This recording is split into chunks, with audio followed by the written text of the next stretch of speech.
आप सभी को जय मसीह की बाइबल स्टोरी यूट्यूब चैनल पे आप सभी का स्वागत है। आज हम सुनने जा रहे हैं परमेश्वर का वफादार सेवक अय्यूब के बारे में। अय्यूब ऊज देश का रहने वाला था जो कनान के पास ही था।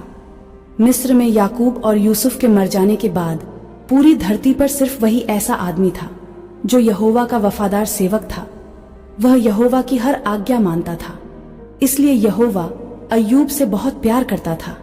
मगर कोई और था जो अय्यूब से नफरत करता था। जानते हैं कौन? परमेश्वर का दुश्मन शैतान। उसी ने आदम और हव्वा को परमेश्वर की आज्ञा तोड़ने के लिए बहकाया था। इसलिए उसे लगा कि वह बाकी सब लोगों से भी परमेश्वर की आज्ञा तोड़वा सकता है। मगर क्या वह ऐसा कर पाया? जी नहीं। यहोवा शैतान को बताना चाहता था कि वह सभी लोगों को बुरा नहीं बना सकता। इसलिए उसने शैतान से कहा, अय्यूब को देखो, वह मेरी हर बात मानता है। शैतान ने कहा, हाँ, लेकिन सिर्फ इसलिए क्योंकि आपने उसे बहुत सी अच्छी अच्छी चीजें दी हैं। अगर आप ये सब उससे ले लें तो देखना वह आपको जरूर बुरा भला कहेगा। तब यहोवा ने कहा, अगर ऐसी बात है तो उसका सब कुछ छीन कर देख लो। जाओ, तुम अय्यूब का जितना भी बुरा करना चाहते हो कर लो। बस एक बात का ध्यान रखना, उसकी जान न लेना। फिर देखते हैं वह मुझे बुरा भला कहता है कि नहीं। इसके बाद जानते हैं शैतान ने क्या किया? सबसे पहले उसने कुछ लोगों के जरिए अय्यूब के ऊंटों और गाय बैलों की चोरी करवा दी और उसकी भेड़ें मार डाली। उसके बाद वह एक भयानक तूफान लाया जिसमें अय्यूब के 10 बेटे बेटियां मर गए। आखिर में वह अय्यूब पर एक बहुत बड़ी बीमारी ले आया। इस तरह बेचारे अय्यूब पर एक के बाद एक कई मुसीबतें आईं। इन सब से परेशान होकर उसकी पत्नी ने उससे कहा, परमेश्वर को बुरा भला कह और मर जा। मगर अय्यूब ने ऐसा नहीं किया। अय्यूब के 3 दोस्त भी उसके पास आए, लेकिन वे अय्यूब के सच्चे दोस्त नहीं थे।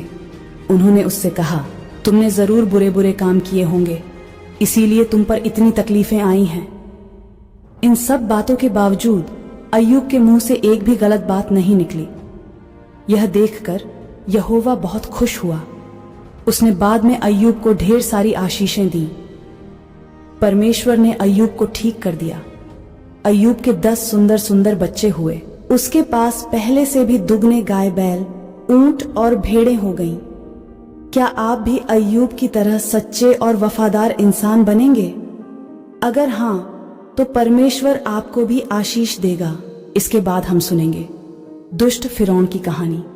याकूब का बड़ा परिवार कई सालों तक मिस्र में सुख चैन से रहा।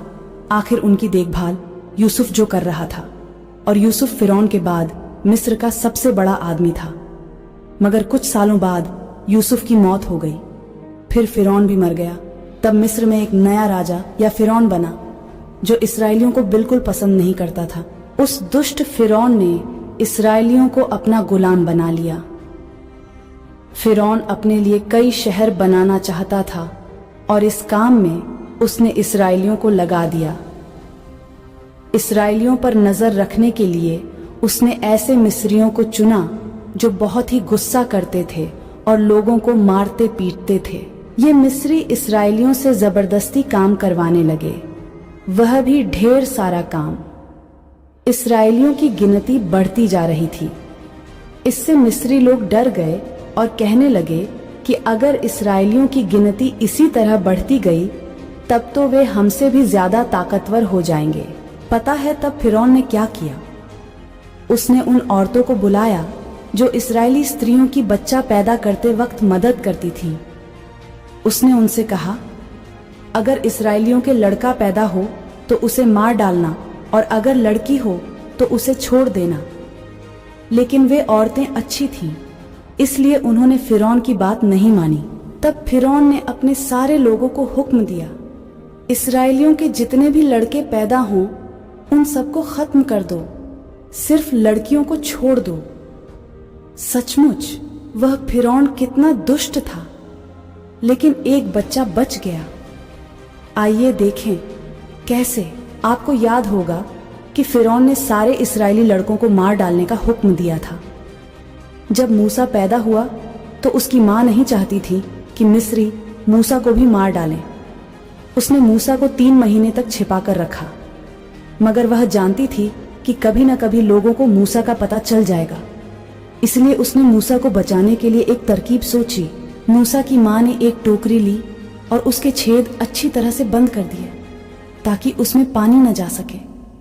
फिर उसने मूसा को उस टोकरी में लिटा दिया और उस टोकरी को नील नदी के किनारे ऊंची ऊंची घास के बीच रख दिया। उसने अपनी बेटी मरियम से कहा कि तुम यहीं पास में खड़ी रहो और देखो कि मूसा के साथ क्या होता है। थोड़ी ही देर में फिरौन की बेटी वहां नहाने के लिए आई। अचानक उसकी नजर घास के बीच रखी उस टोकरी पर पड़ी। उसने अपनी एक दासी को बुलाकर कहा, उस टोकरी को यहां ले आओ। दासी टोकरी को राजकुमारी के पास लाई। जब राजकुमारी ने टोकरी खोली तो देखा कि उसमें एक सुंदर सा बच्चा है। वह बच्चा बहुत रो रहा था। यह देखकर राजकुमारी को उस पर बड़ा तरस आया। वह नहीं चाहती थी कि उस बच्चे को मार डाला जाए। तभी मरियम उसके सामने आई। मरियम ने राजकुमारी से पूछा, क्या मैं इस बच्चे की देखभाल करने के लिए किसी इस्राएली स्त्री को बुला लाऊं? राजकुमारी ने कहा, हाँ, बुला लाओ। मरियम दौड़कर अपनी माँ को बुला लाई। जब मूसा की माँ राजकुमारी के पास आई तो राजकुमारी ने उससे कहा, इस बच्चे को ले जाओ और इसकी देखभाल करो। मैं तुम्हें इसके लिए पैसे दूंगी।